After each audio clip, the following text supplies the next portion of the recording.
Will the housing market ever crash? Will it not? That's all everybody's talking about these days. With high interest rates, high inventory in a lot of markets, and impossibly high prices too. I know a lot of us are just not ready to jump into the housing market yet. But if you're thinking about buying a house in the next few years and wondering which markets are the best for Black homeowners, stick around, this video is for you. Hi, my name is Jarrett and welcome to Black Excellence, where we celebrate all the ways Black people pursue excellence in their everyday lives. If you're searching for ways to fuel your own journey of excellence with content on where to live, where to travel, lifestyle trends, and unconventional ways to do it all, hit that subscribe button and join this circle of excellence. Recent analysis that measure where Black households actually own homes show clear leaders. Cities where Black families have higher than average home ownership rates, more attainable starter homes, and local markets that are producing Black buyers in meaningful numbers. Nationally, Black home ownership rose modestly during the pandemic years, but large gaps remain between Black and white home ownership rates. That context makes the cities on this list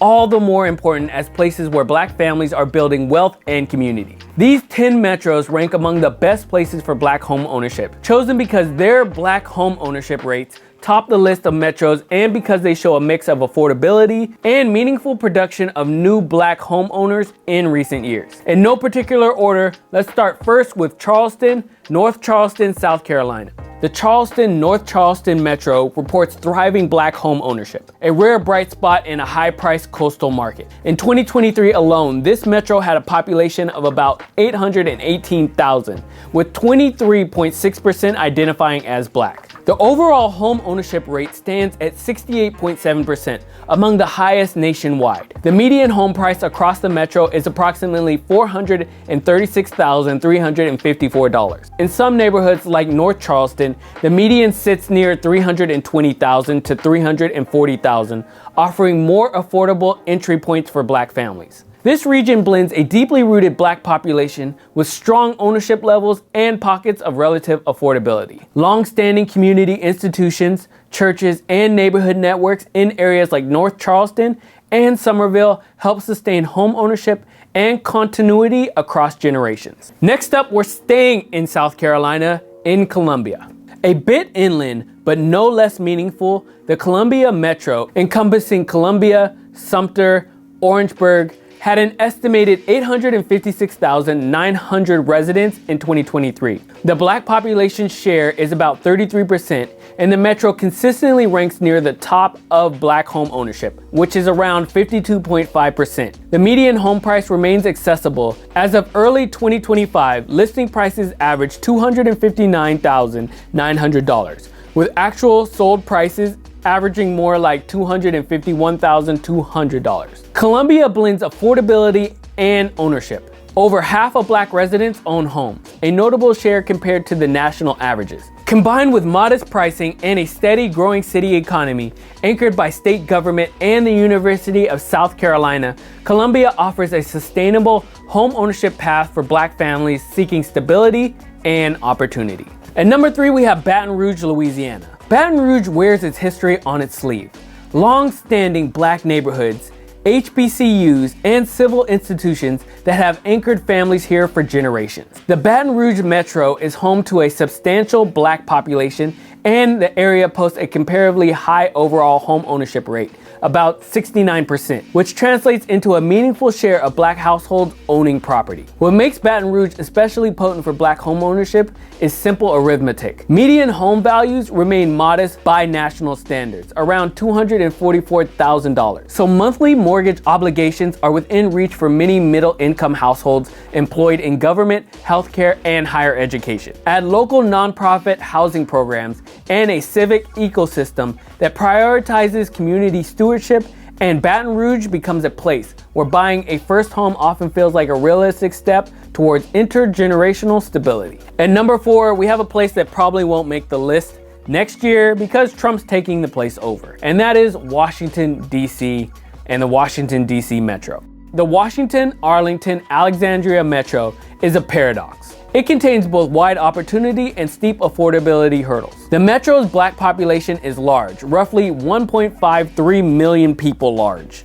And while home prices across the region are above the national median, the density of nonprofit housing counselors, municipal buyers assistant programs, and employer staffing that support stable incomes means that Black home ownership has important footholds all over the city. Zillow's most recent Metro Index places median values in the broader Washington area near $587,000 to $600,000. What keeps DC on the good for home ownership list, despite the cost, is the combination of strong public sector employment, targeted down payment aid, including Black home ownership initiatives, and community land trusts actively that can protect home ownership from rapid gentrification. All critical when market values are so high. And the proof is in the numbers, because the DC Metro has some of the highest Black home ownership rates despite the higher housing costs. At number 5, we have Richmond, Virginia. Richmond's story is layered. A city of deep Black history, a legacy of segregation, and growing reinvestment that has delivered rising home values, often to the benefit of long-term homeowners. The Richmond Metro's demographic profile shows a sizable Black population, and home ownership rates in parts of the region are mixed, but notable for pockets where Black households have maintained ownership. The region's median home value, as tracked by Zillow, sits in the $370,000 to $410,000 range, depending on which part of the metro you sample. For Black buyers, Richmond offers a mid-Atlantic location with relatively lower entry prices than the I-95 corridor's most expensive hubs. Plus, a strong local nonprofit network that supports home repairs, down payment assistance, and counseling tools that help convert buyer intent into signed mortgages. At number 6, we have Cape Coral, Fort Myers, Florida.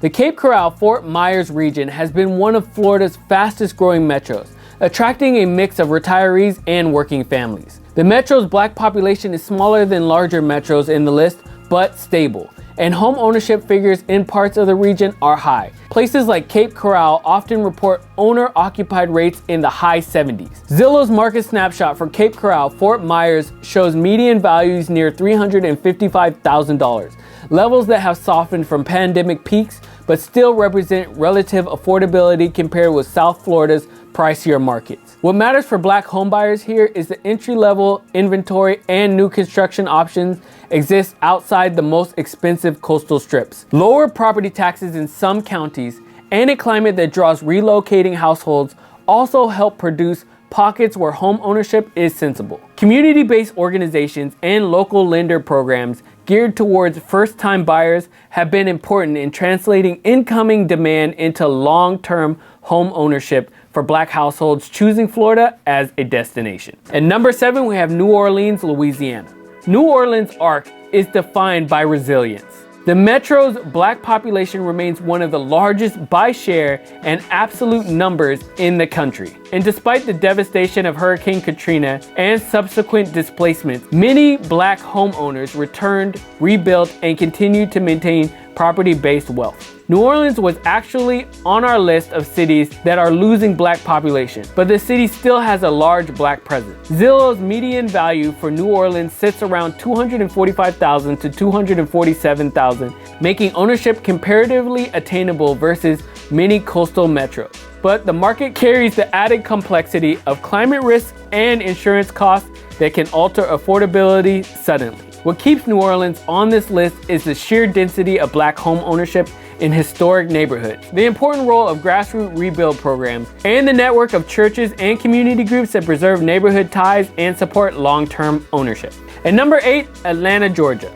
Atlanta's metro is often called the Black Mecca for a reason. The area is home to a large Black middle and professional class, robust Black-owned businesses, and a culture that fosters upward mobility. The metro's Black population is large and highly visible in civic life. And while the overall Black-white home ownership gap persists, Atlanta continues to generate large numbers of Black homeowners. Zillow's current metro indicators put typical Atlanta home values around $360,000 to $425,000 depending on submarket and data point used. And the metro's sprawling geography means that there are still many suburban locales where starter homes are more affordable. What specifically helps Black home ownership in Atlanta is the scale of job opportunity across tech, film, healthcare, and higher education, plus a strong tradition of Black professional networks and housing counseling organizations that orient buyers to favorable mortgages and down payment assistance. Although I should note here that a lot of people from Atlanta have commented on all our videos that ATL is full. Can't take any more people. Well, they might be taking me soon because in California, it's just too freaking expensive. But they are expanding the suburbs, building more housing, so I guess there's still a little bit more room. At number 9, we have Orlando, Florida.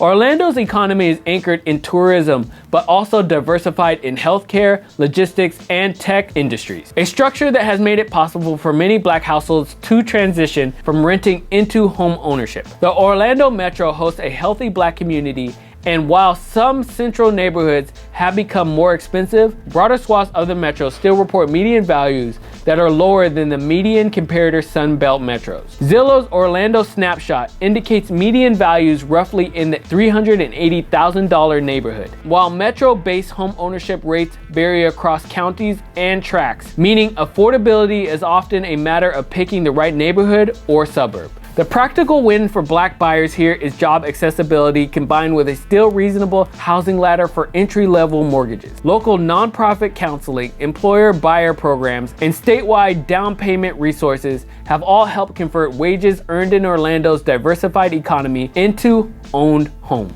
And at number 10, we have Philadelphia Metro. Philadelphia's metro area combines a very large Black population with a housing stock that includes many smaller, more affordable row houses and suburban single-family houses. Those housing forms make monthly mortgage payments feasible in many neighborhoods. Zillow reports metro median home values in the $230,000 to $275,000 range, which is more affordable than many of its northeastern peers. Philadelphia's large nonprofit and CDC network, along with municipal programs aimed at stabilizing historically Black neighborhoods, creates multiple practical pathways into home ownership. Everything from renovated affordable homes to programs that help with down payments for buyers departing rental housing. The result is a metro in which Black households have strong potential to buy and hold property, particularly where community organizations have marshaled resources to prevent displacement and to promote sustained ownership. Across all 10 metros, the pattern is similar. A meaningful Black population, local or regional